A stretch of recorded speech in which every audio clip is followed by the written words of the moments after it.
Hey folks, AJ the CEO here, and we got another PTZ camera to check out that's in the sub $1,000. That is the Fomako, and hopefully I'm pronouncing that right, 20X PTZ camera. So let's crack open the box and let's see what it's all about. So let's go.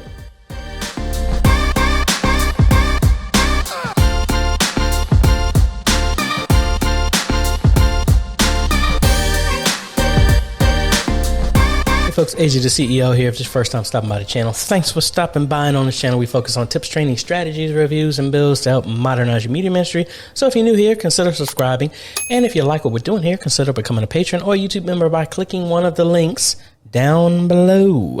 So, hey, I like I told you, the bigger we get, the more people are telling me about different products that they want me to try out. And we just happen to be at one of the points where we are trying out a Fomako PTZ camera. And surprising thing, we actually already installed one of these. Pastor Alicia bought one of these as a secondary PTZ camera down at Greater Works. And I installed it, but never got a chance to really play around with it. But we have another install that's coming around, and that's the camera we decided to pick.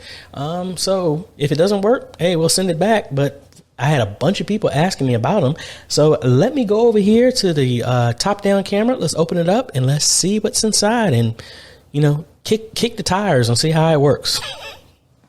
Alrighty, so here we go. Let's open this thing up, and let's see what is inside.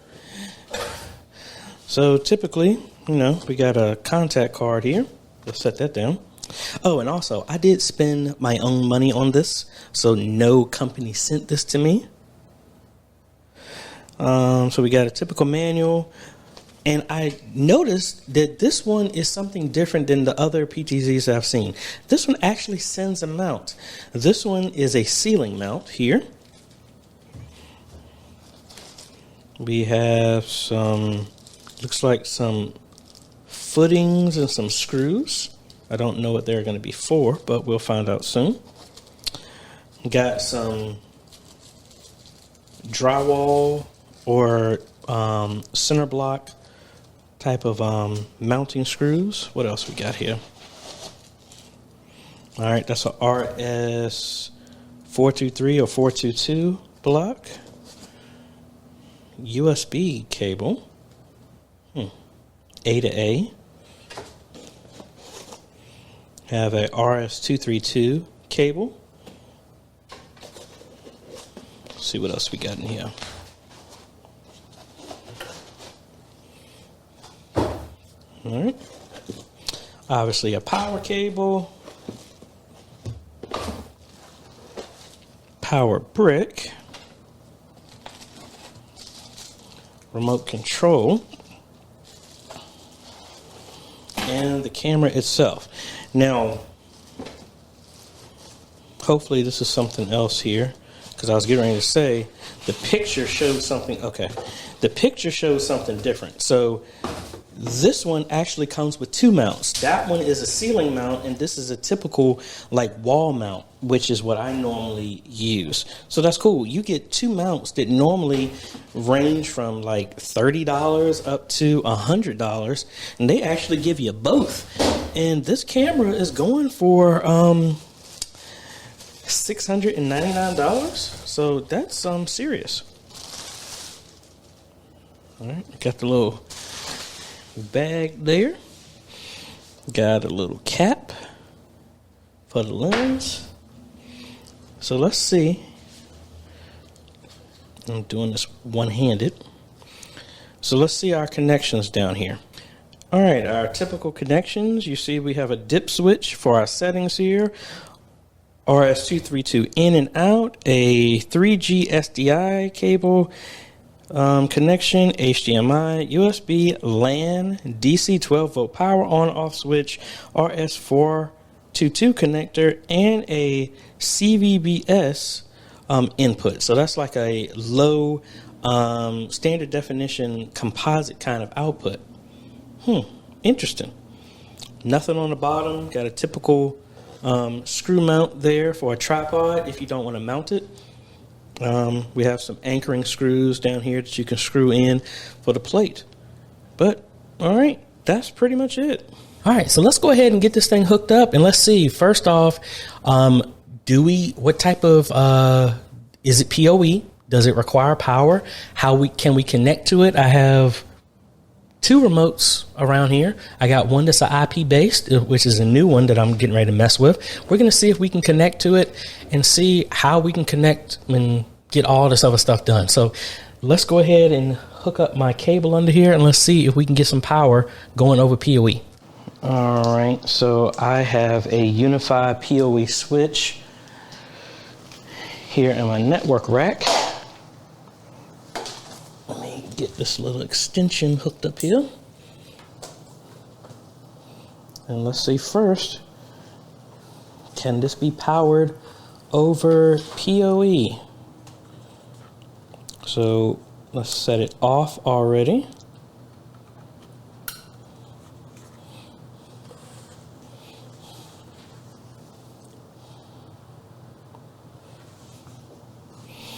Let's flip it on. Let's see, do we get anything?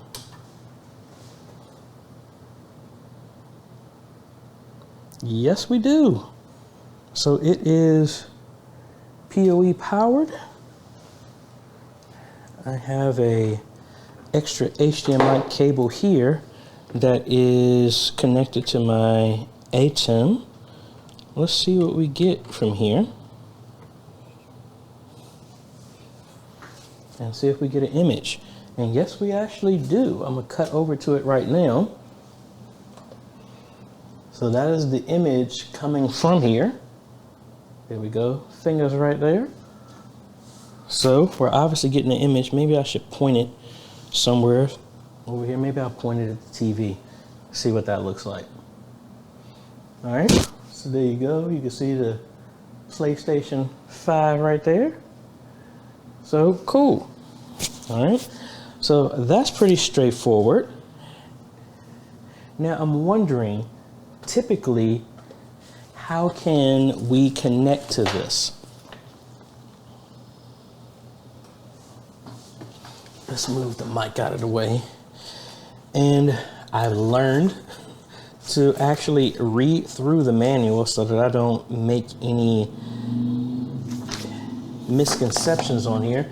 So let me actually, let me bring up on the monitor on my computer over here, and let's see if we can ping this thing and find out what its IP address is. Because typically when they do these, they have it set to some IP address that you have to natively connect to, and we might need to change something so we can get access to that.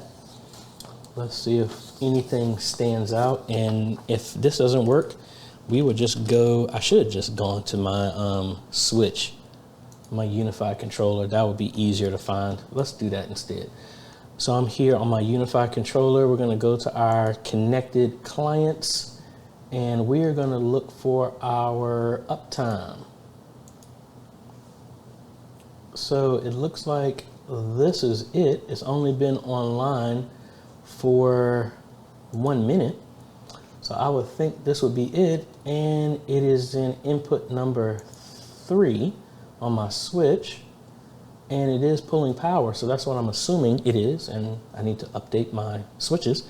So anyway, that's what it is, but it doesn't look like it's pulling an IP address. So that is typically means that we have to change our network here so we can get to it, since I won't be able to pull up an IP address like that. So let's see how we do this traditionally is, and let's go back over to my computer over here. So what we typically do is open up our network settings over here, and we need to change the IP address so we're all connected on the same network, but we're going to change our IP address to be in the range of what defaultly it will be. So let's go to properties. I'm going to turn off automatically obtaining this, and then we have to get the IP address. And I'm looking through the manual to find out what that typically is. Let's see.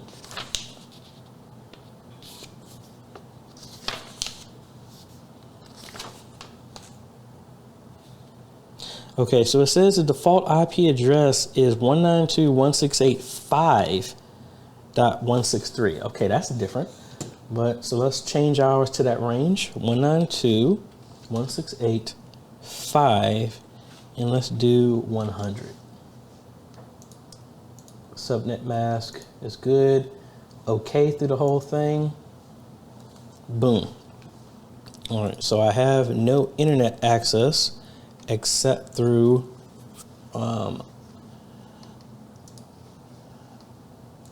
that, since I'm closed out of everything. So let's open up a browser over here, and we're going to go to 192.168.5.163, and boom, there we go. And it is in, I don't even want to assume what language that is. All right, so we got here. Now, what is the default password here? Okay, the default password is admin. So let's do admin,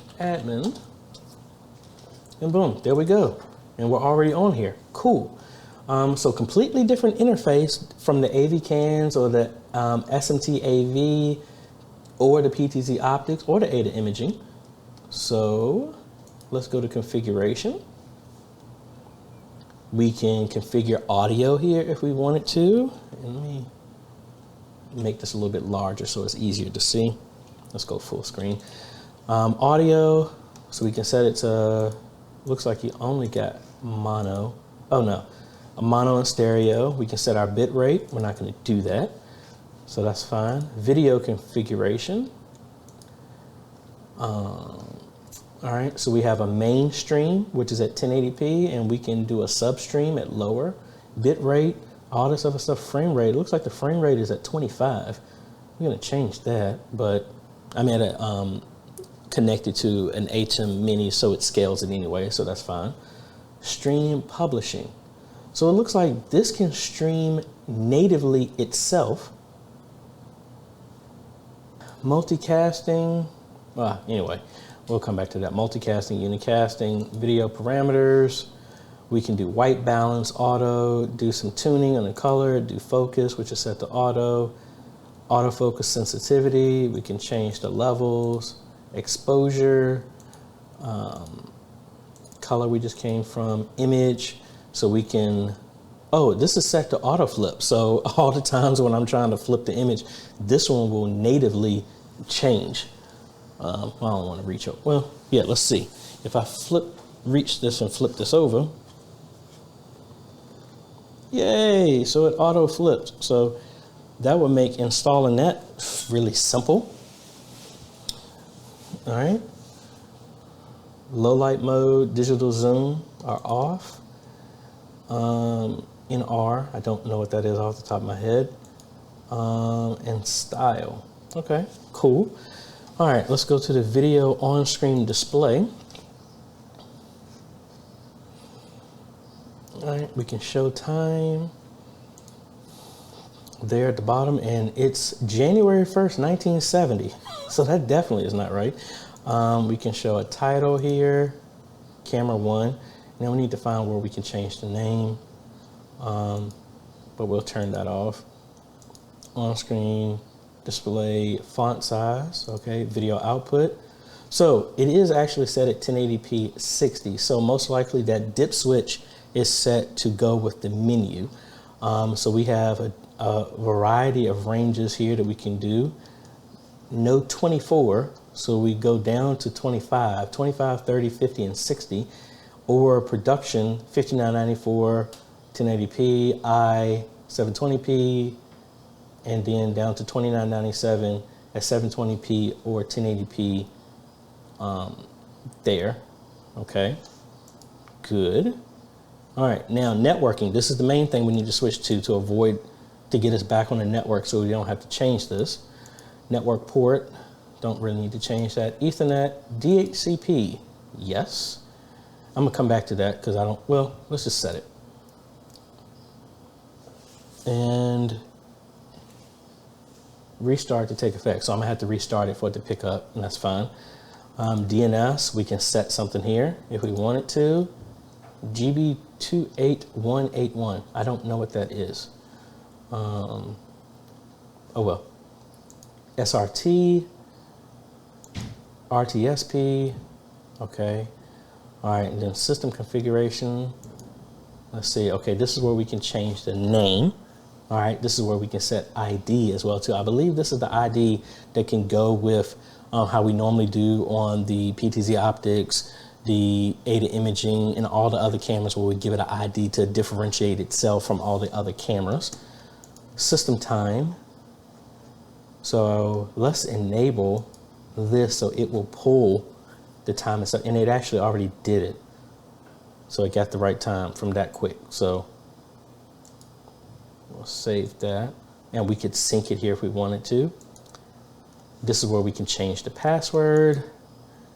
We can do firmware updates here, reset it to factory, or reboot. So I'm gonna reboot this, and then I'm going to get back on my regular network, and it just restarted. Let's go over here and let's get back on my regular network here.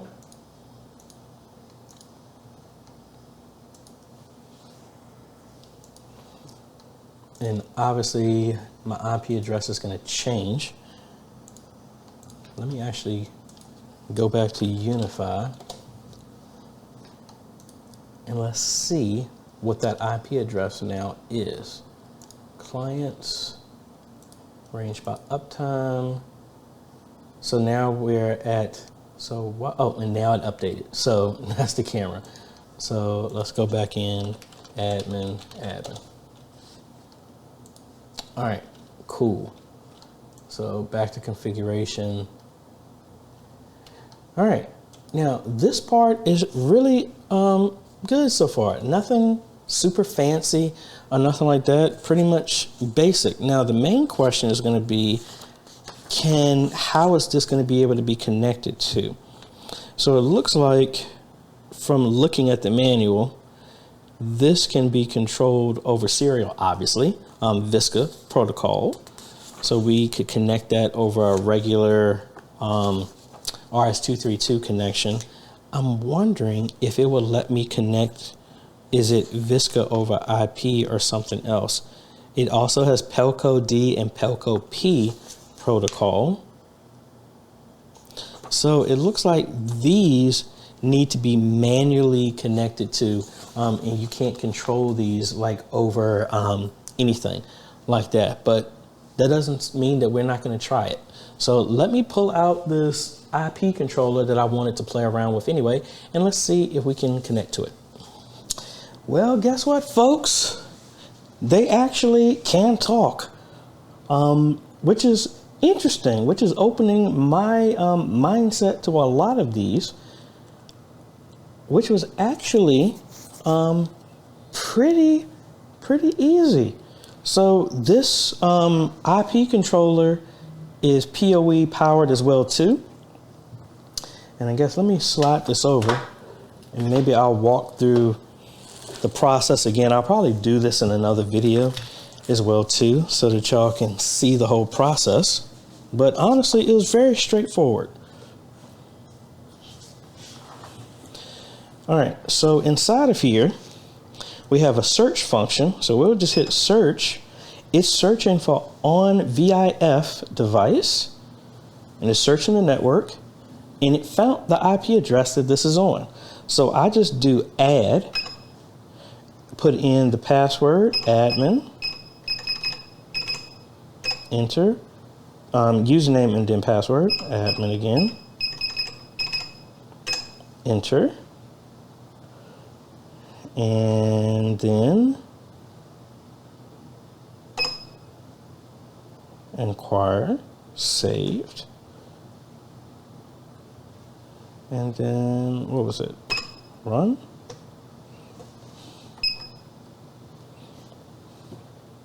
And look, there we go. So I'm definitely definitely need to speed up how fast this moves.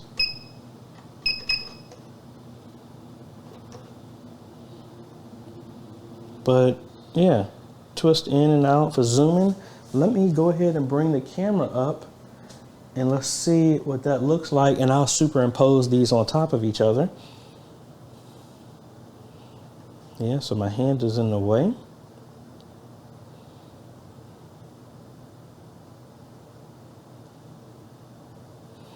But very fluid motion, and I'm actually surprised how easy this was to set up.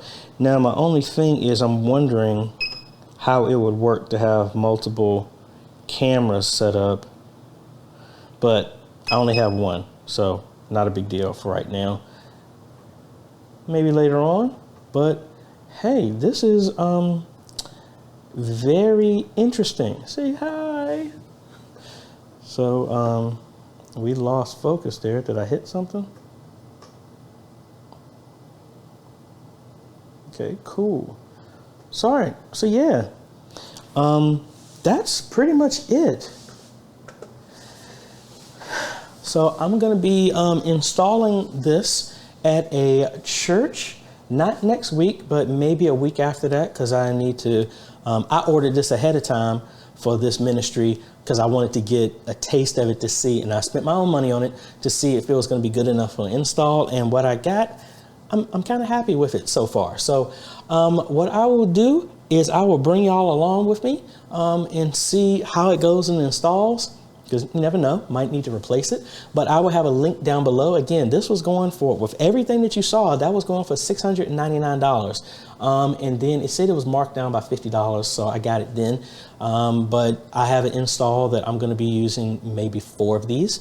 And the fact that I only have to run a SDI cable, and now if I wasn't using an ATEM, I probably could build a computer and run, well, I don't know if I'm getting a signal over NDI. I don't think NDI is there. You know what, let's test that.